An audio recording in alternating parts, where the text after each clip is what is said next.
Ano, kumusta ang pagdadrive? Gusto na agad magkalsada. Winnipeg na kagad. Para ano, yung sinasabi ko, para pagka lahat nagdadrive na, problema.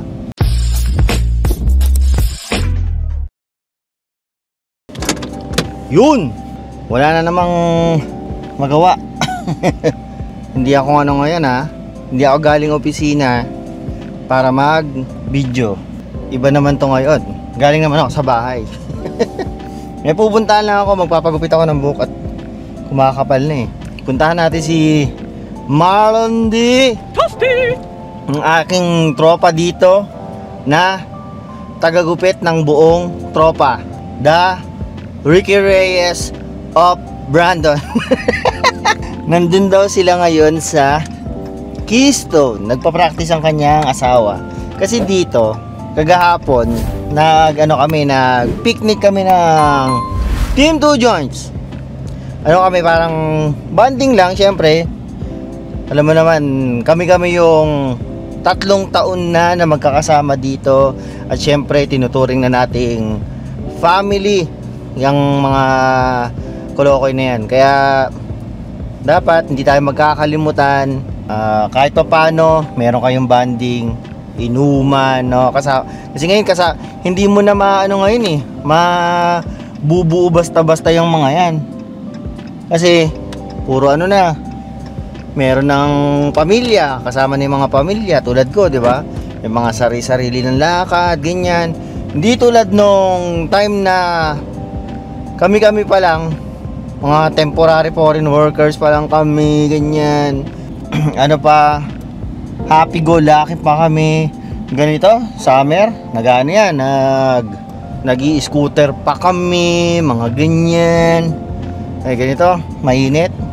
Scooter kami niya sa labas. Tapos pagkatapos ng scooter, inuman. Bukas pa naman, wala kaming pasok, holiday bukas. Sunday ngayon, today is Sunday. Yun ang isa sa pinag-usapan namin kagahapon, na yung mga asawa-asawa dito dapat marunong din mag-drive. Kasi sinasabi ko dati pa, di ba, na ang Canada, dapat halos lahat kayo marunong mag-drive sa pamilya nyo. Kasi dito, yung kunyari, may mga sari-sariling lakad. Meron namang mga bus. Ganyan, may mga bus, may mga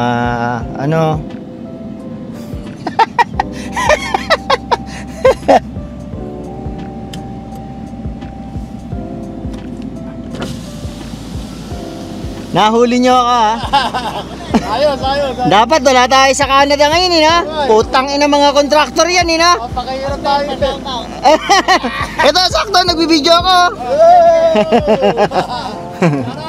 Shoutout sa mga tropa. Alright. Ay, may lakad yan ngayon. Tapos na Meron kasi akong dinikit sa likod ko na kalokohan ng mga kasi sa Pilipinas, yung mga kontraktor. Pero totoo naman yung nilagay ko sa likod ng sasakyan ko Kung kontraktor lang sana ako sa Pilipinas, anak ako ng kontraktor, baka wala ako sa Canada Baka yun na sila yung nag-iikot. Dito kasi sila nagpa-practice, maluwang dito Wala, pwede ka mag-practice ng pagdadrive.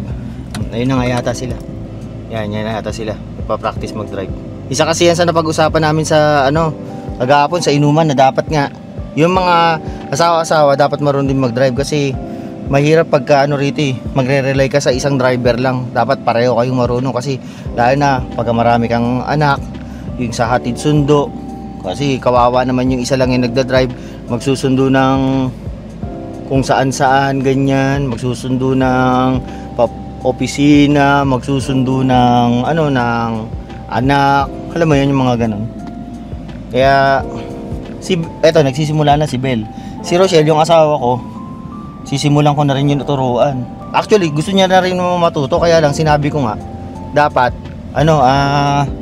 magpaturo muna siya sa yung sa talagang marunong yung parang una muna mag-apply siya sa driving school, kahit 2 sessions lang, tapos susundutan ko na ng yung turo na ginagawa na ito ni Marlon. Kasi nga, ano eh, as in wala pang kaalam-alam si Rochelle about driving ng asawa ko.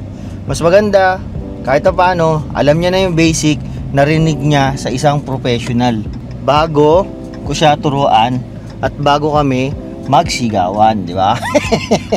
Mahal din kasi yata yung driving school dito, parang nasa, hindi lang yata, o 80 yata per session. Ano, kumusta ang pagdadrive? Gusto na agad magkalsada. Winnipeg na kagad!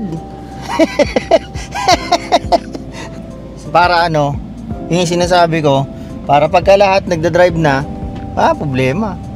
Kung mayroong susunduin, kunyari magdadrive, kasi sa kabalak din namin bumili ng ano, ng second hand na sasakyan para kay Rochelle, yung mura lang, yung sedan.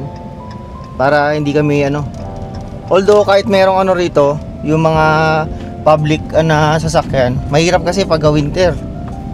Malamig, maghihintay ka sa bus station, pagka taxi ang mahal, mga ganun. Diba? Ang ganda pa ng panahon ngayon, no? At dito hindi mo maririnig yung ano ni Jose Marichan. Pagdating ng September 1 sa Pilipinas, nagre-ready na eh. Dito wala. Ano pa rito? December pa. Pero kinikwento nga ng aking asawa, sabi niya, yung opisina daw nila, kasi di ba hindi lahat dito nagse-celebrate ng Christmas. Yung ano raw, yung kanyang opisina, excited na rin, meron silang mga Secret Santa, yung mga ganyan. Sana all, sa amin wala eh. Although may mga holiday na na walang pasok, pero hindi siya yung tulad sa Pilipinas na parang everyday ng December merong celebration eh. Sa mga kaibigan, sa mga sa kaopisina, sa pamilya. Dito hindi, minsan 25 lang talaga yung yung celebration. Kaya sabi nila malungkot daw dito sa Canada. Kasi nga ganyan.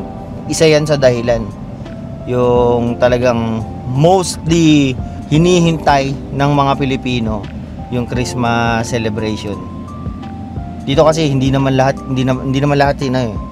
sineselebrate ang Christmas eh. Kaya hindi siya ganun ka-hype tulad sa Pilipinas, di ba? Di ba? Wala man lang akong sa inyo eh.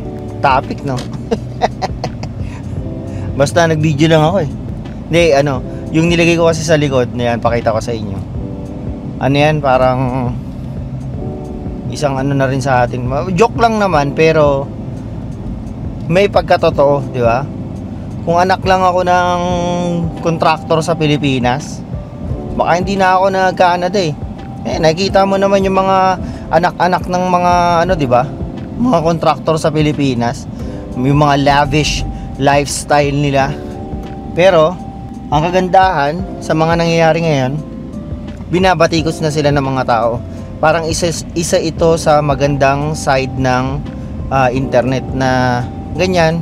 Pwede na kayong para hindi makalimutan ng tao yung mga pinaggagawa ng mga contractor na yan, mga congressman na yan, mga congressman na yan, no? Kasi ang nakakaasar kasi pag pumutok yung ganitong mga balita, dito lang siya maingay sa time na to, mga ilang linggo ganyan. Tapos meron na naman lalabas na panibagong issue sa Pilipinas. Wala na, malilimutan na naman yung buwisit na na yan, issue na yan. Ganun lang yung nangyayari sa atin sa Pilipinas, 'di ba? Bago itong issue na to, marami pa tayong mga topic na sa Congress, sa Senate. Ngayon wala, nalimutan na lang. Pero yun lang. Para i-spread natin yung para hindi makalimot ang mga tao sa mga kalokohan ng mga kurakot na congressman, mga contractors, kasi pera ng bayan yan eh. Diba? Yun lang. Wala naman ako ibang itatapik sa inyo. Like, share, subscribe yung mga alam nyo. Sige na, paalam.